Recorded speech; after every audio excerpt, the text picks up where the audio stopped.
another Coach's Couch here on Inspired Coach Podcast. I am so delighted to be with you today. I love these Coach's Couches episodes because the questions and areas of coaching and business and life and being a coach that you want me to explore with you are always just so beautifully rich and diverse and framed and all the things that I just love answering them. And today's question for the Coach's Couch is no different. It has been submitted to us by the wonderful Lauren Lansdowne. You can find Lauren at laurenlansdowne.com.au, and her Instagram handle is also Lauren Lansdowne. Lauren's question for the couch for us all today, which I'm so looking forward to diving into with all of you, is what is your favorite ritual or practices to prepare and focus for a client or between different client sessions? Thank you so much for asking this question, Lauren. And I first wish to say that this is the sort of question that, of course, I can only answer for you from my very personal perspective and experience. If you were to ask this question of lots of other experienced coaches, they may give you a different response to me. And that's a good thing, because this is not a one-size-fits-all scenario. There are many different things that we can do as coaches and in our businesses when it comes to working with our clients and growing our businesses. And some of them may translate and work really well from you to someone else, or from me to someone else, and from someone else to someone else. And then there may be others where that's not the case. And so once again, there's no formula here. There's no specific formula for how expressly best to prepare for a client. But I would like to think that some of the things that I'm about to share with you over my many years of coaching and experience are certainly going to be helpful in some way. So do you know what? I'm going to dive in, and I'm going to start with the absolute biggest one to begin with, that I think is absolutely the most imperative thing when it comes to you as a coach being incredibly ready, present, and focused as you can be for your clients. And that is to make sure that you have a sufficient amount of time devoted to actually preparing for that client session. If there's one thing I know, it is that rushing, being frantic, really being harangued or in a frenzy of any kind before seeing a client and between client sessions, I believe is going to be the number one thing that will knock your presence and your focus around. And having your presence and your focus knocked around means that your confidence gets knocked around, and therefore your ability to be able to be really grounded as the space holder that you are and are trying to turn up to be for your clients. And so right out the gate, time, please make sure that above all other potential practices or rituals or things that you can do to help you best prepare for your clients, that the number one thing that you give yourself is time. Time to feel and be calm, to actually engage in and do some of the rituals and practices that I'm going to talk about in a moment that might feel resonant for you and that you'd like to try. Time to review your notes, to look over emails or listen back to voice notes and messages that your client might have sent you, and really ground yourself in whereabouts you are in the coaching series. Is it a discovery call and this is actually the very first time you're meeting with them? Are you at a point where you're setting goals and desires and dreams together? Are you further along than that and you're halfway through? And therefore it's really important to start looking at the big picture of how you can help your client close the gap between where they are and where they want to be when you have finished your coaching work together. None of these things happen in a few moments. They take time.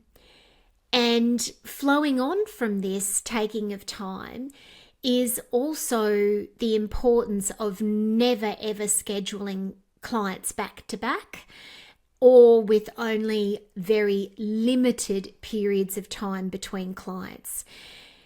Now, when it comes to the actual amount of time that you need here or that is advised, this is, as I said, one of those things at the start that is really potentially going to get varied and different answers from lots of different people. But for example, for me, I would consider only having 15 minutes between clients or between another appointment finishing and a client starting to not be enough time. That's just not enough time from my perspective and my experience. If that client session runs over time for some reason, something we want to try and avoid too much on an ongoing basis, but it can and does happen even to the best and most experienced coaches. If that session runs over time, and then potentially you have to do something like go to the bathroom, you might need to make yourself a warm drink, take a breath for a little minute. There may be something that has happened in that session that you need to decompress from in some way. Especially if the session has just gone over time, you have virtually no time left and available to you to then have yourself ready and in a different space for a completely different client 15 with a maximum of 15 minutes later. It just simply isn't enough time. And so for example, now I'm happy to share with you all, I would never have anything less than half an hour gap between clients with client sessions.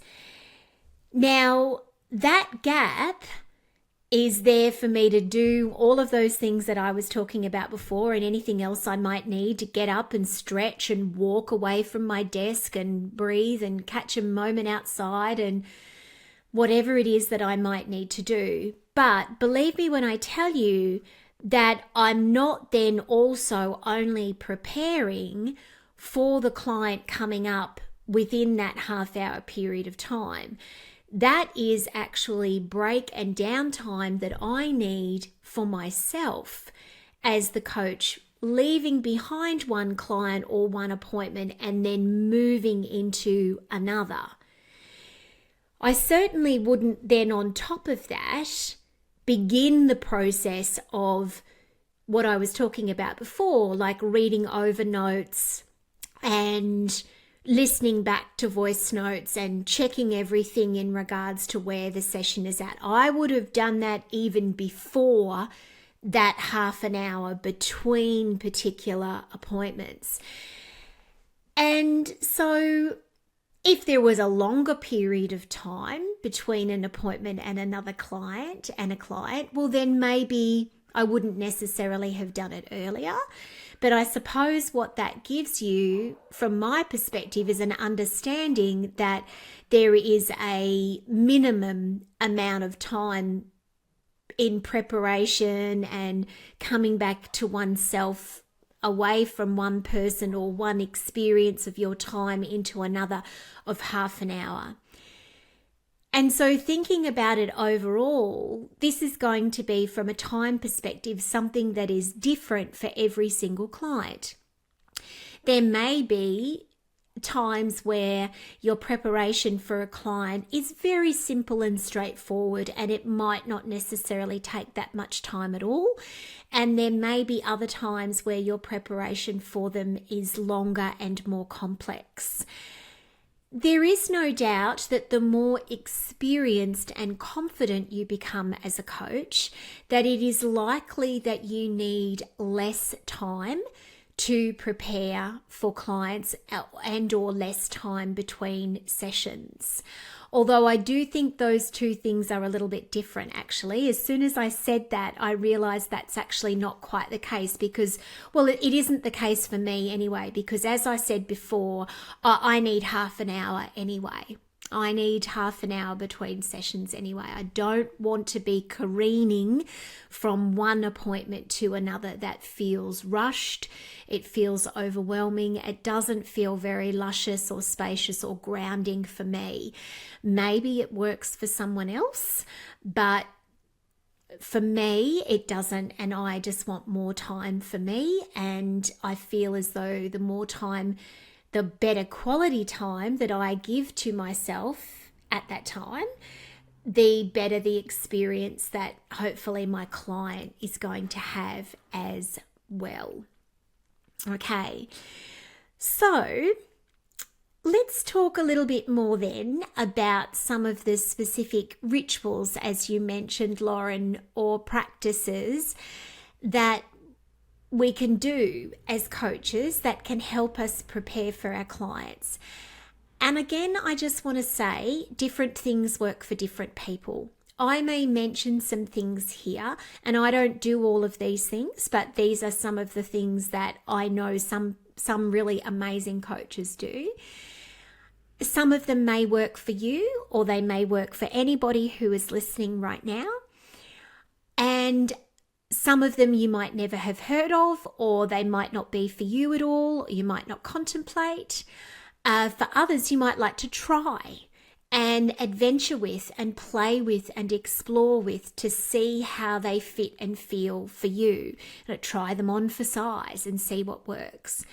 So some of the little, in inverted commas, rituals and practices that I know some coaches do before they see a client and in preparation for a client to help them be present and focused is a breathwork practice.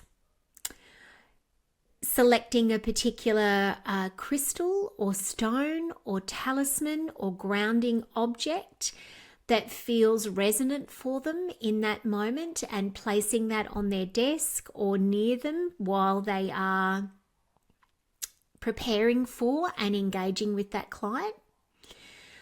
Lighting a candle, which can be something that may fill your desk and area with not only a beautiful light and aroma, but there may be something energetic that you can glean from that, the symbolism of lighting a candle and helping your client find their way. A light meditation.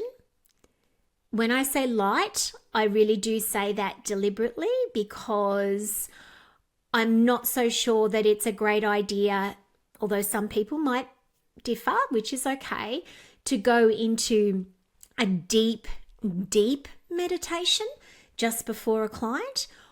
Or if you were to do that, to make sure that you gave yourself plenty of time to come out and feel very grounded on the other side of it and fully back in your body, present and focused and ready for the task of space holding and the job that you have at hand.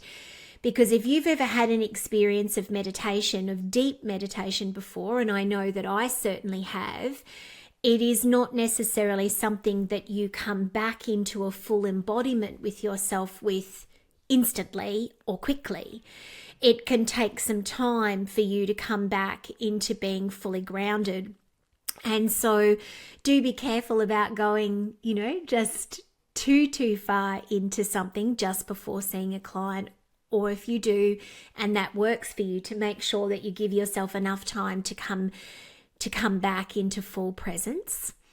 You may be somebody that likes to, before a client, open up a book and read a particular affirmation or quote, or you may like to say a prayer for guidance, to call in ancestral wisdom, to ask your guides to be with you and supportive of you, and allow, the beauty of your wisdom and your coaching and your space holding to flow through you beautifully in that session with your client. You might like to spend some time outside. This is often something that I do for myself between sessions, is to get up, get away from the bright light of the computer, get up off my tush, move, stretch my back, my legs, take in some fresh air, some sunlight, or if there's no sunlight, some crisp, cold air, whatever it may be, just to reset, to refresh, to not feel as though, there is a constant flow of technology that's just kind of lurching you from one client to the other or one task to the other. I really feel as though resetting and getting up and moving and doing something different, even for just a few moments between clients, can really help to shift our energy and our perspective and help us bring us into a new space of presence and focus from wherever it was that we were before, whether that be with another client, whether we were being interviewed for a podcast, whether we were writing something, or maybe even if we were tending to a child or doing something personal. I think it's important to kind of switch things up for ourselves a bit, move around energetically and also physically, to allow ourselves fully to come into a new space for a new time with a new client. I think that that's really, really powerful and can be very important.